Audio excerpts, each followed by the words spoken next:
পাহারা দেওয়ার জন্য নাকি? এটা কি এতটুকু গায়রত নাই আমাদের? মুসলিম হয়েছি, ঈমান আনছি আল্লাহর জন্য। ইব্রাহিমের চেতনা ছিল মূর্তি ভাঙার চেতনা। আর আজকে কি কয় মাদ্রাসা ছাত্ররা গিয়ে কি পাহারা দিবে? আমাদের মসজিদ পাহারা দেওয়ার ডিলারি নেন, মন্দির পাহারা দেওয়ার না। আপনাকে দায়িত্ব দেওয়া হয়েছে, উপদেষ্টা বানানো হয়েছে। আজকে বাইতুল মুকাররমের নিরাপত্তা নাই, আজকে বাইতুল মুকাররমের নিরাপত্তা দিতে পারতেছেন না। মন্দিরের নিরাপত্তা নিয়ে আপনাদের এত মাথা ব্যথা, যেখানে হিন্দু যুবকরা পর্যন্ত বলতেছে আমাদের মন্দির পাহারা দিয়া পূজা করা হইলে এই পূজা আমাদের দরকার নাই। হিন্দু যুবক বলতেছে আমাদের মন্দির পাহারা দিতে হবে কেন মুসলিমদের?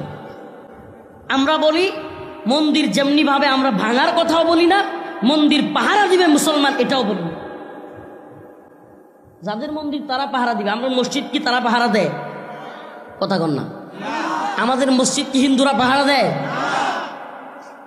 প্রিয় ভাইরা আমার, বন্ধুগণ আমার, হিকমতের নামে হচ্ছেটা কি? হচ্ছেটা কি? বড় আফসোসের বিষয়।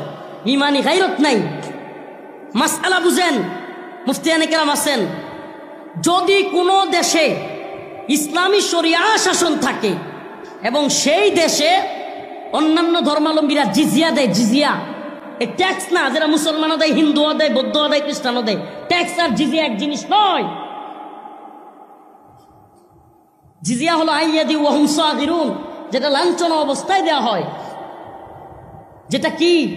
যে আমি মুসলমান হচ্ছি না এই জন্য তোমাদেরকে জিজিয়া দেই, নতজানু হয়ে থাকি। মুসলমানরা কি জিজিয়া দেয়? মুমিনরা জিজিয়া দিবে? তাহলে ট্যাক্স আর জিজিয়া কি এক হইছে? ট্যাক্স তো মুমিন মুসলমান সবাই মিলে দেয়, হিন্দু বৌদ্ধ খ্রিস্টান সবাই মিলে দেয়। আজকে আপনি মন্দির পাহারা দেওয়ার সবক দেন, আর এরা আমার দেশ ভাগ করার ষড়যন্ত্র করে। আপনি হিন্দুদের মন্দির পাহারা দেওয়ার কথা বলেন, আর আমরা দিচ্ছিও, অথচ এরা দেশ নিয়ে ষড়যন্ত্র করে। কি করে নাই?